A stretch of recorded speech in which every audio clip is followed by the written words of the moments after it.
never knew him, though I held his hand as he died.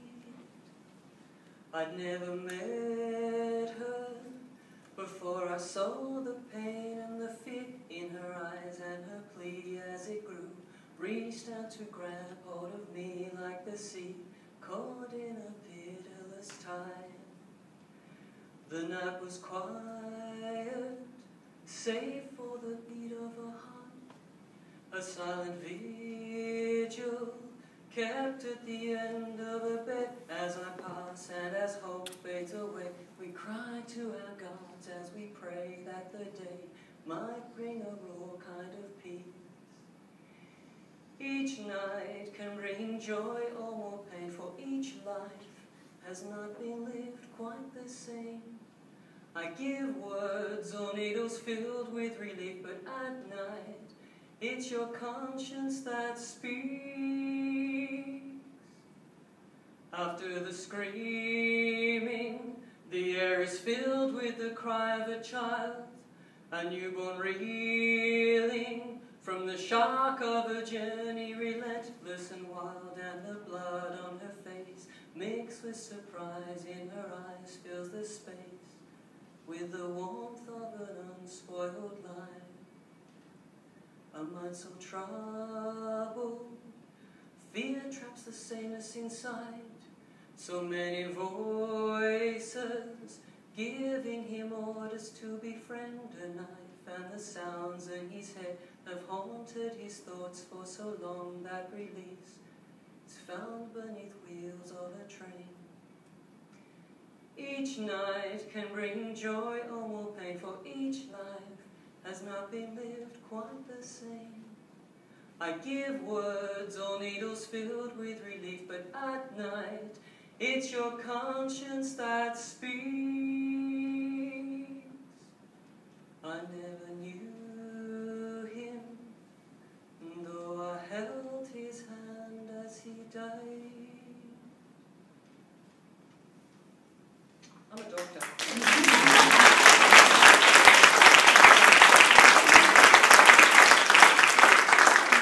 I'm an emergency doctor, not a singer. My work is a huge privilege, and it's a great deal about being human in the face of concepts like uncertainty and vulnerability. And yet, what was interesting is I wrote that song in the very early years of my training. I was driving home from a night shift, very tired, very confronted by what I had to deal with, and trying to process all of this. The challenge of trying to process all of this was huge. My medical training had not in any way prepared me for the reality of actually being this thing called a doctor. And I realised what I was confronting were concepts that were never discussed, not even in hushed tones in my medical training. And these concepts were uncertainty and vulnerability. Now, clearly singing as a doctor in a forum like this makes me both very vulnerable and was a very uncertain decision, but it's about taking risks and about exploring. That's what I want to talk about today. In medicine, we have this concept, we have this idea that we've got this thing called certainty. We don't want a doctor to come to the bedside and go, doesn't fill you with a lot of confidence. So we have the ... We have, in practice, what we're sitting there is keeping a lot of this inside. We're keeping a lot of that uncertainty, that sense of vulnerability of like, what do I do now? Inside. As an emergency doctor, what I love about my job is that I don't know what's going to walk in the door, or in fact what may walk out of the door either. But the reality is that we make it all calm. That's our job. Calm, cool, competent, objective, professional. But we're humans, working with humans, as humans. And my medical training did not prepare me for that. So here we have this ... this notion where we don't have the certainty. We have this moment. And the reality of my training, early as I discovered, is that that's not something that we get a chance to understand until we actually do the job. In medicine, we have this concept called the 70-kilo man. It's a basis of science in physiology. This notion that there is an average. A lot of the science and the evidence that we use in Western medicine is based on this idea of this average 70-kilo man out there.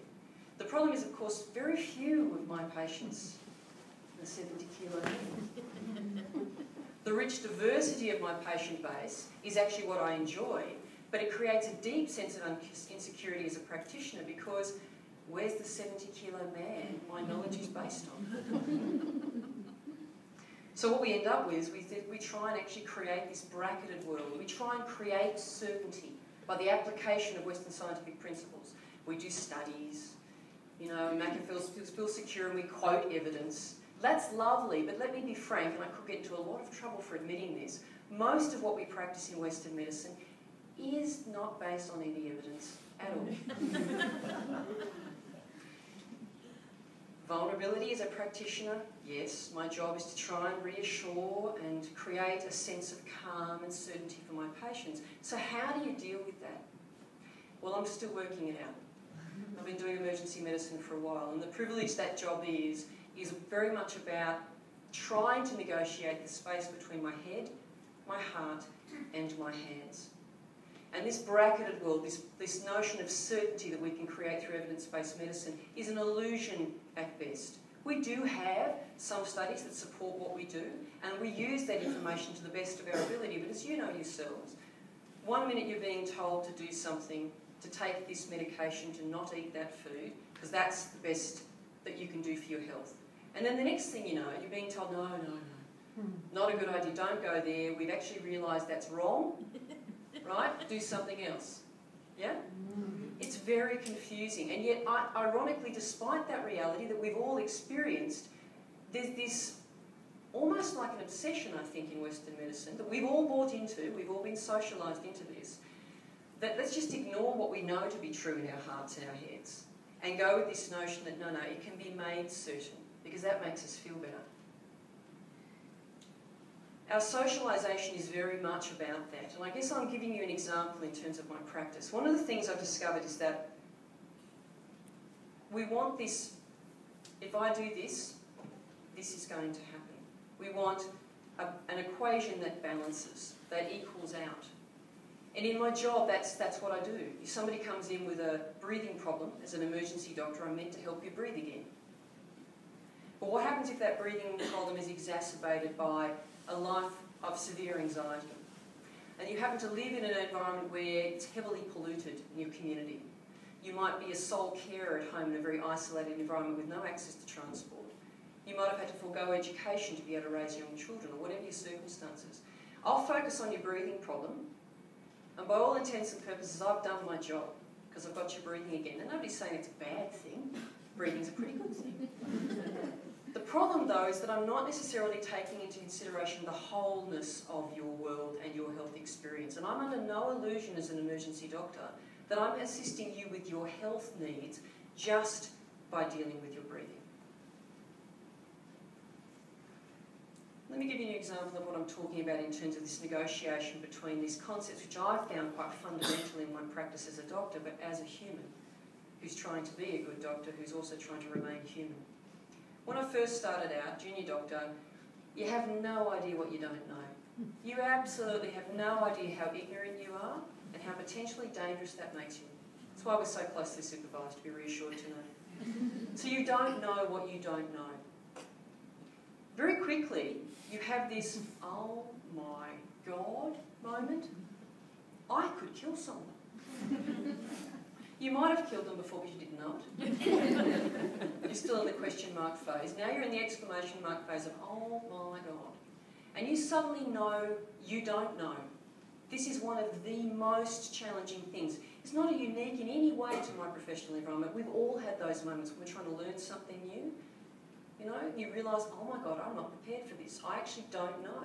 So all of that training and all that security and certainty and all that quashing of that vulnerability that my freshly minted medical degree was meant to give me meant jack diddly in the face of the reality that here I am on a night shift and somebody's doing something I've never seen before and I can't get the senior doctor on the phone because they're probably sleeping because they're exhausted.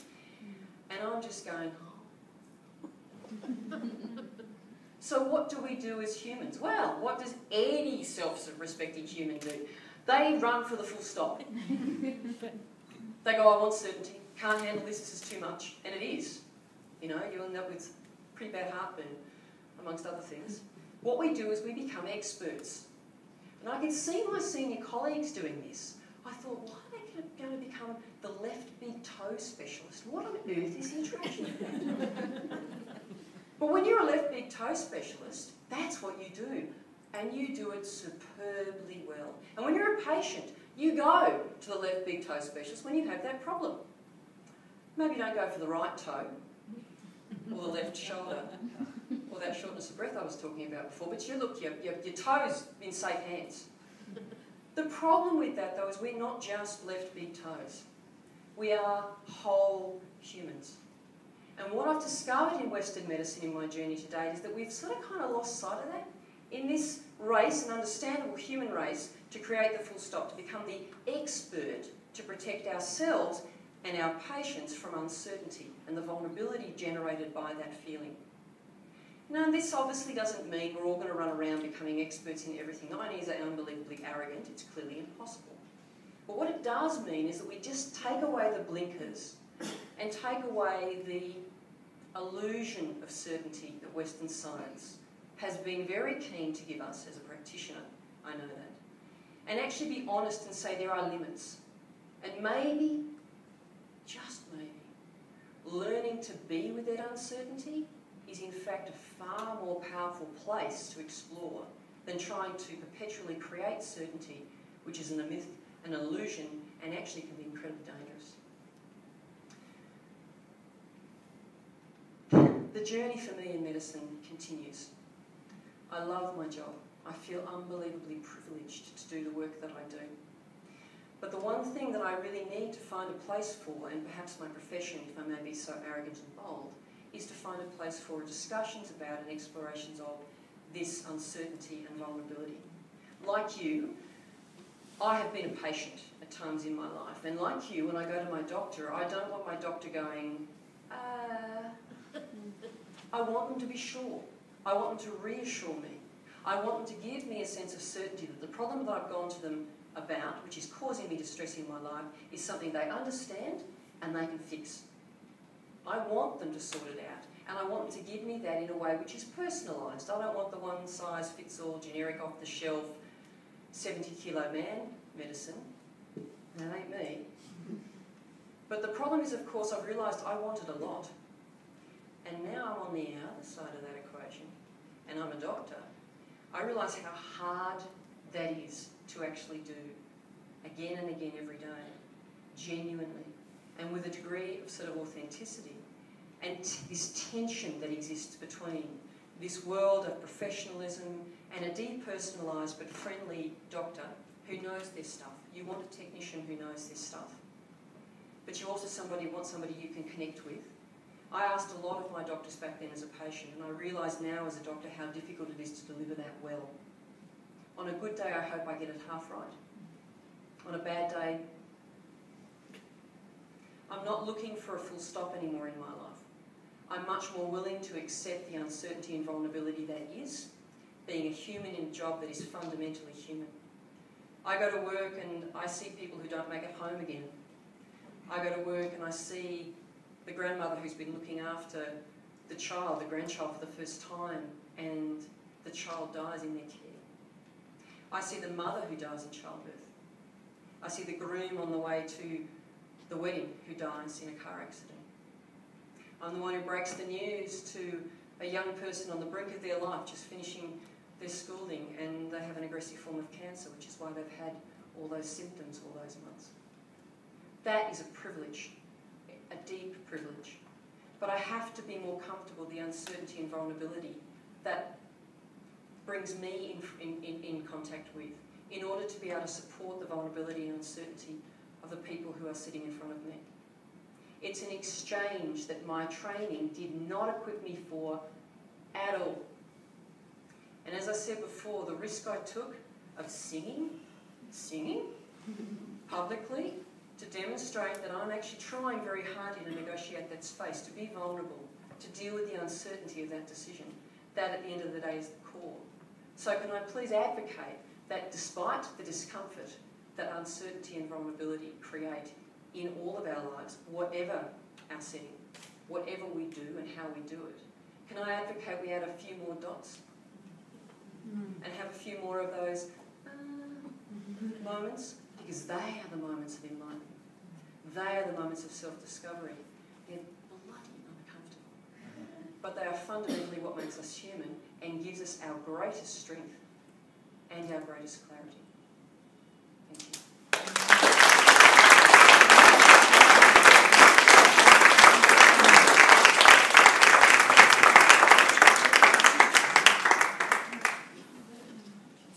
Thank you very much. We are heading off to a chocolate extravaganza, which will be fantastic.